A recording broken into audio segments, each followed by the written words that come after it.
Hi there. Come on in. I'm Fred Trost, and I'm going to invite you again to our 4th annual Sportsmen's Banquet, Stroh's Michigan Outdoors Banquet at Roma's of Livonia. I know, last week I said we were sold out. Well, we were, but we took our cameras down there. Through the magic of videotape, I can bring you the big bucks and the big fish. And also, here's something that we do once a year. You have a chance to see live on stage our Michigan Outdoors theme song as sung by Tom Canty. From the rugged shore and woodlands of the north, it's history of copper mines and iron ore, the Great Lakes fisheries. To the farmlands of the southern counties, we'll look around again at all that waits the sportsman in the state of Michigan. And sometimes when the moon brings out the diamonds and the snow, and the stillness of the forest lies encased in Arctic cold, the wind might whisper through the trees. Well, listen if you can. It tells you of the beauty in the state of Michigan. Tom Canty and his duo, which he calls Shipwrecked, serenaded over 1,000 sportsmen and sportswomen who came to Roma's of Livonia to see their families and friends receive their 1984 Stroh's Hunting and Fishing Awards on stage in our live trophy book.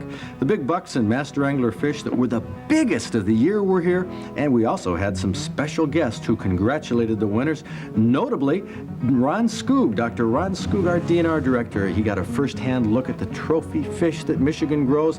Ed Mikula, soon to become the DNR wildlife chief, shook hands with the big buck winners. And greeting our anglers on stage was Representative Jerry Bartnick from Monroe, a good friend of Michigan sportsmen in the legislature. And after our 1,000 guests had dinner, we started the evening's entertainment, not just with slides on the screen of our winners, but many of them brought their mounts, which they displayed on our trophy boards. We had 180 feet of backdrops, which were loaded with trophy mounts. All of the displays were coordinated by Brad Bruce and his staff. Brad is from Wildlife Taxidermy Art in Tecumseh. He's also the president of the Michigan Taxidermist Association, so the display that he coordinated was professional, and, well, I don't need to tell you that it was impressive. 75 big buck hunters came with their trophies, and 115 master anglers were the focus of our 4th annual Sportsman's Banquet. This was an evening that, I tell you, really made you proud to be there and proud to live in Michigan. It's the greatest outdoor state there is, and these hunting and fishing award winners absolutely proved it.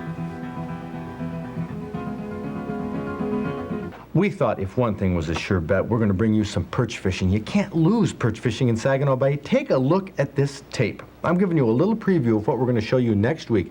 Bob Garner, Bill Deephouse, a DNR biologist, and myself went out on Saginaw Bay to try to bring you a perch fishing story. We had slush on the ice. We had snow. You're going to see us ice fish with 12 inches of water on top of the ice. Farmer's Almanac, no help here. It said severe cold for this past week. That didn't happen. It says cloudy, cold, snow, and sleet. I think we're going to have those combinations, but that's about all I can guarantee. But back to the big fish. Hey, I can bring you big fish on Michigan Outdoors, and to do that, let's go back to our Sportsman's Banquet and take a look at the whoppers we have in our live trophy book. It's not a buck, and it didn't qualify for our Big Buck Awards, but Harry Hutchinson received special commendation for his once-in-a-lifetime trophy. Harry was lucky enough to draw an elk permit, and even luckier to bag the state record bull elk on opening day, a 15-point, 8x7 bull that really awed the crowd, the biggest bull elk that most people will ever see. Another special commendation was given to Elizabeth Brushaber, one of 2 women who drew elk permits and got bulls. It was interesting to talk to Elizabeth about her experience in the first elk hunt in Michigan since the 1960s. And women, yes, we did honor a number of women with our Hunting and Fishing Awards. Why don't I get in here? These are bow hunters. You've been hunting along with a bow? 11 years. How many bucks? 5. 5 bucks? Whoa! This wasn't just luck then. Definitely not. You've been working hard for that, deer. All season. Okay, how about you? I've been hunting 3 years. This is my first buck ever. I also hunt with a rifle, but this is the first one I've ever gotten. Hey, that's super. Well, congratulations to both of these ladies. A big round of applause. Bow hunting with the deer. And the #1 buck taken by a woman with a firearm. 13 points, 19-inch spread. She got it on the 18th day of the season from Calhoun County, 215-pound buck. And hold that, Kent, is that heavy? Can you hold that up there? How many years have you been hunting? This is my first. I don't know how, we're going to have to hold it down a little bit. Your first? What is these guys booing on this? They don't like people that have it that easy. Your first year hunting, how come you didn't hunt before this? I was never really interested. What changed your mind?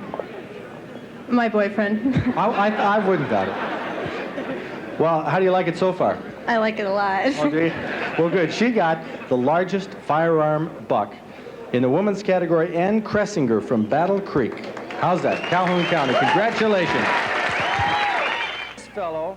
Another special recognition was given to Jules Yates, a youngster from Saginaw who had only one antler from the buck he got late in the season with a bow. It fell off between the time he shot it and between the time he recovered his deer 100 yards away. He thought the buck had turned into a doe after he tracked it. What a story. And I had seen this buck.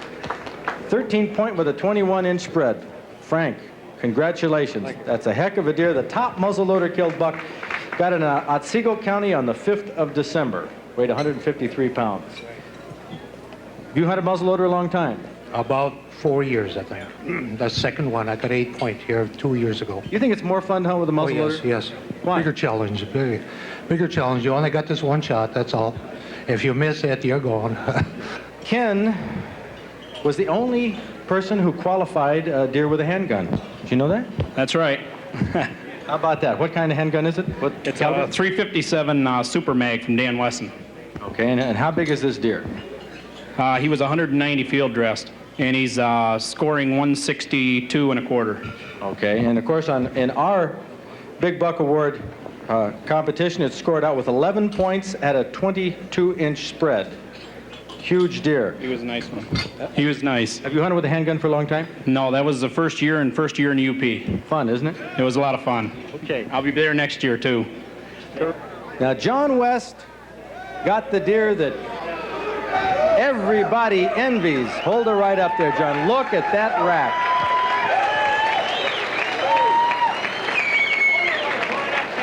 Everybody wants to get pictures of this one. John is from Holland, hunting Allegan County on opening day. The deer weighed 206. It has a 25-inch spread because of these tines that come out there, a wide spread.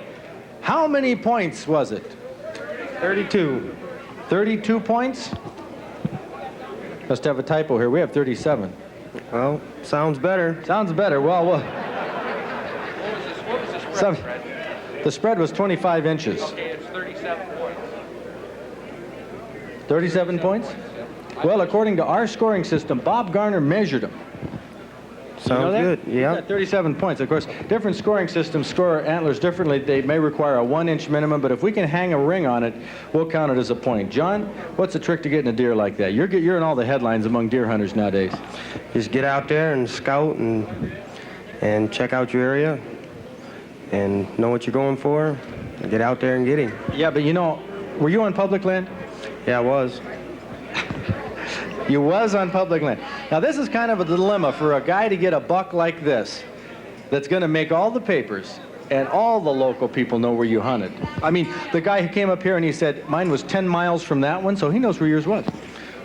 Oh, well, probably quite a few people do. And what is this going to mean for where you're going to hunt next year? I was thinking about going up to Baraga. On to Baraga. I think a lot of people are going to be down in the Allegan area. Well, John West, congratulations. Thrilled that you brought this buck here for all to see. The #1 deer in Michigan, 1984, John West, 37 points with a 25-inch spread.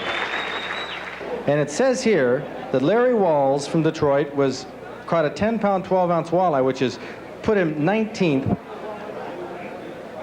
casting a believer. That's right. I have put a 1/4-ounce sinker about 1.5 feet above the believer, and I was on the bank, and I cast it out as far as I could. And it was the first cast of the day, and I just let it sink and kept a tight line on it, and he hit. What were you fishing for? Walleye. For walleye. How big was the believer? I believe it was 4.5 inches.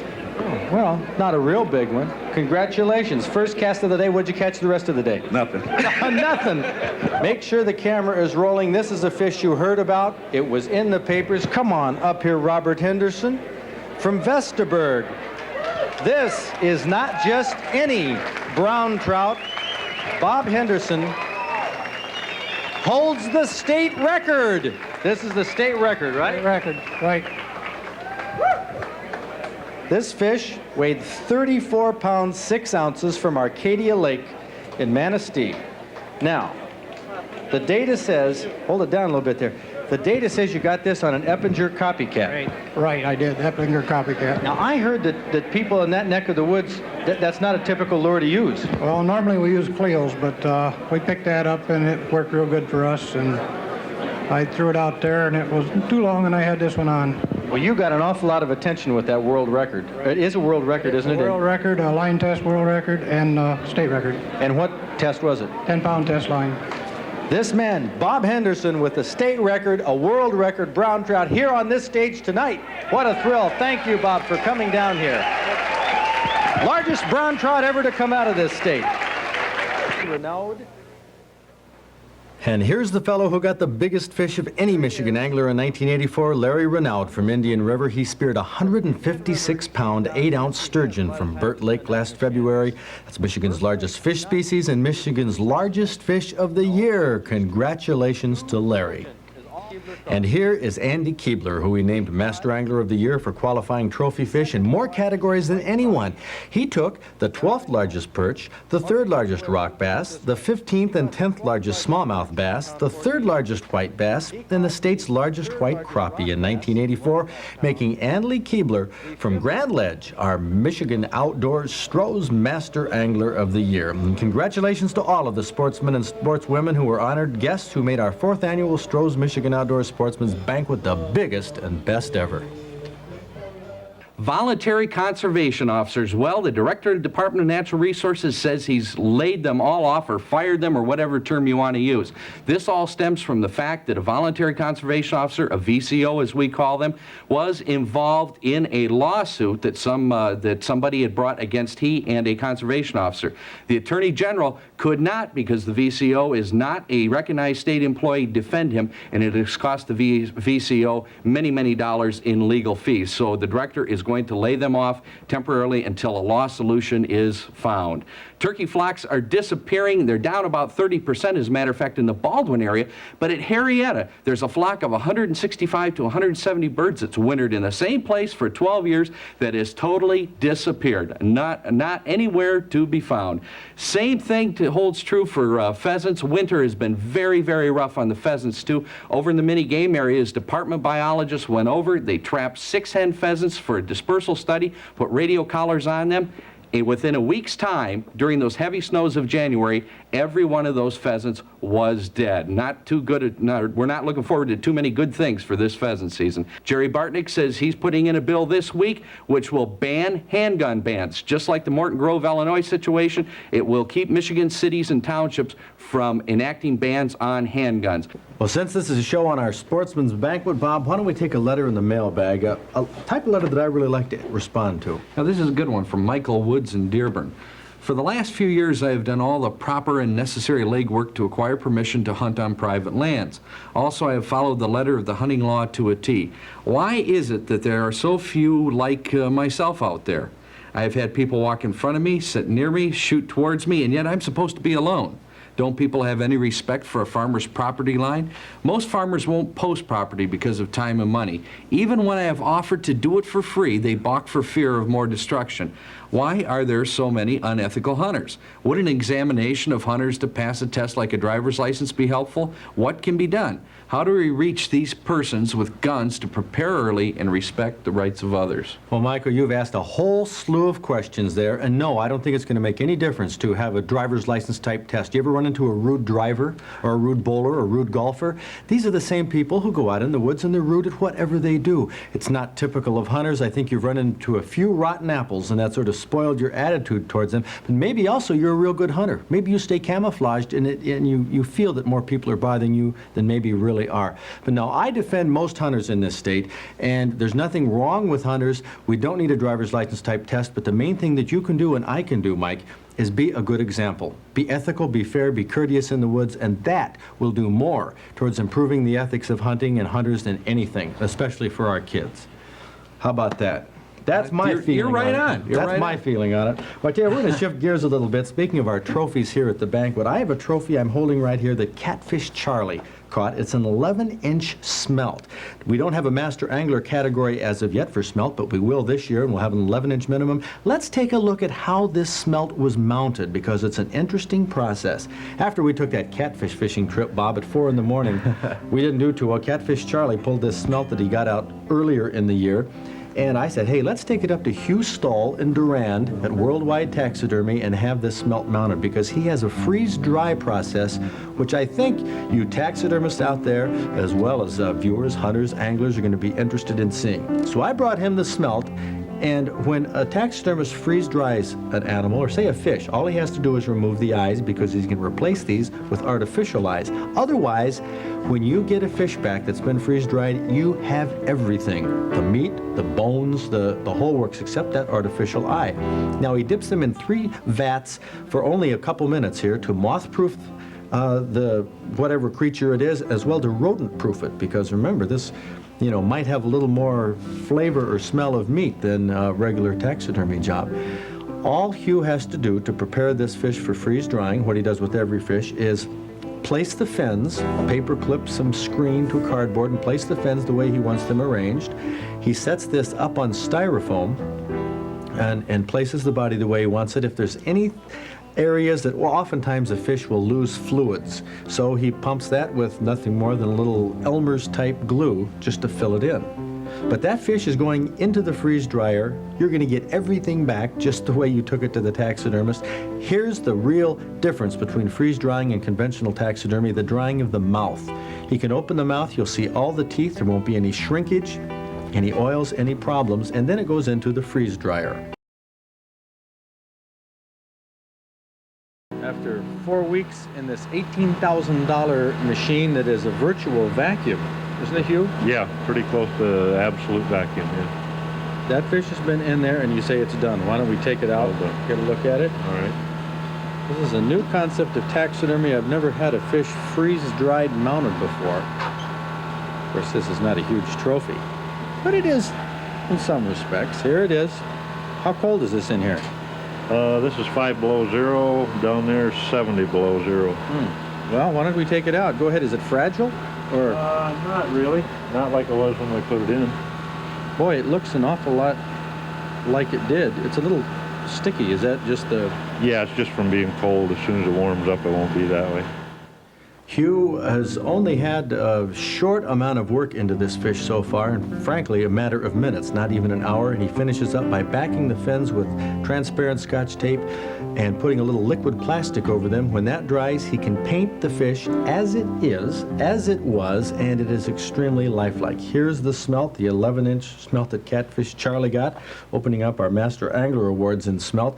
But look at the teeth. If we can get in real close on those teeth there, we can see that you can see every tooth, the gills, no shrinkage. Would that start to spoil if it got wet, say?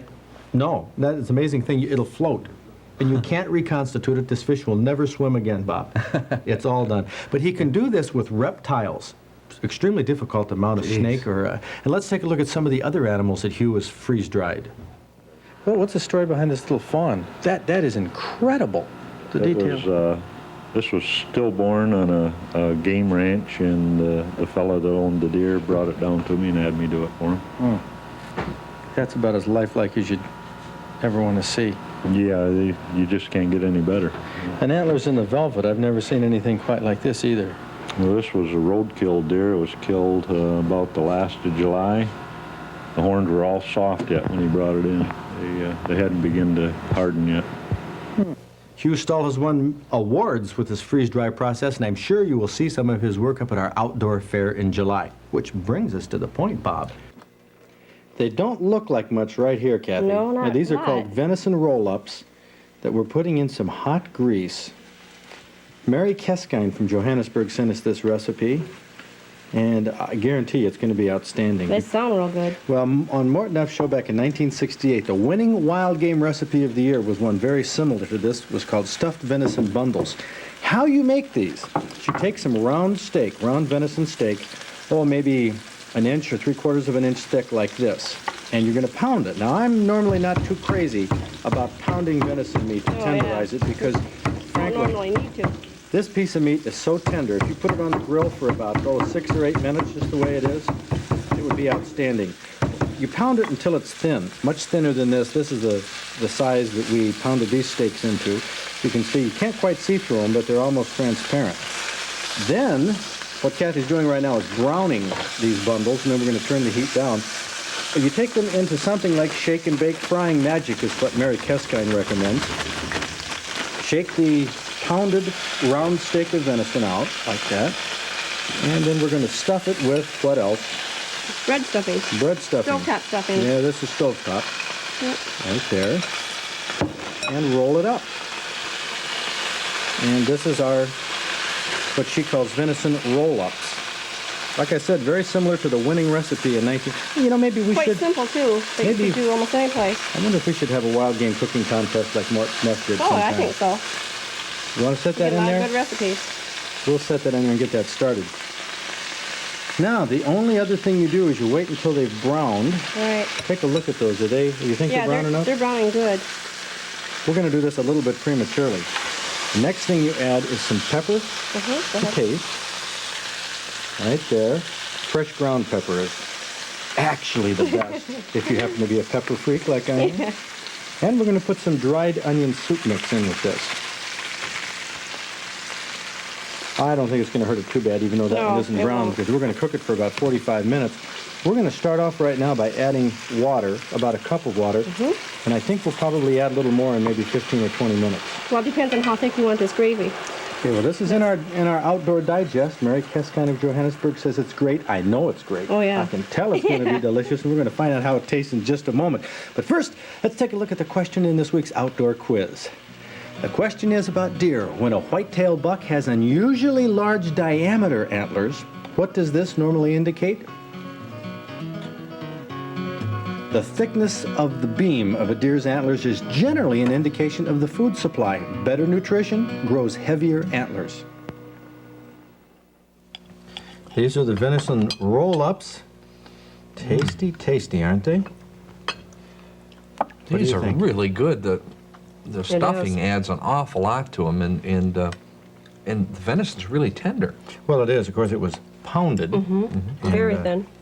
But the thin meat like this that's cooked for the time it was, you know, I think comes out tender. And this is a fairly popular recipe that people do with beef, this type of recipe, but it's excellent with venison. This is a recipe you could freeze ahead, too.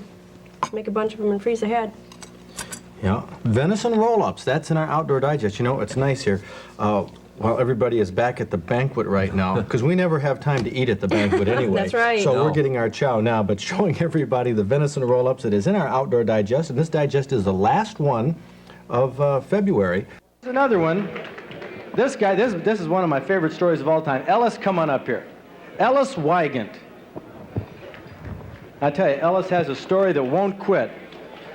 He was on our big buck night, and Ellis, tell us where you got this deer. In a dance studio.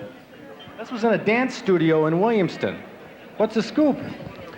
Well, it run down an alley, made a left-hand turn at Bill's Barber Shop, down through the red light, and in the front door of the dance studio. And the police went over, and they had a .38 handgun, didn't want to shoot it. So finally I said, well, I got a shotgun with slugs, and he said, get it. So I went home and got it. Come back, loaded it, handed it to him, and he said, well, I never hunted deer. You shoot it. So, okay, I shot it. He says, well, if anybody's got a tag, they can tag it. And I said, I got one. He said, go get it. So I went back home, got the tag. Tell you, this man, how many years have you been hunting, Ellis? 25 years. How many deer have you gotten? This number one. How about that for a story? Isn't that a heck of a story? Thank you very much, Ellis. Ellis Wygant. We have packets for all these people, and on his Stroh's Big Buck Award, it says the largest deer ever taken in a dance studio in 1984.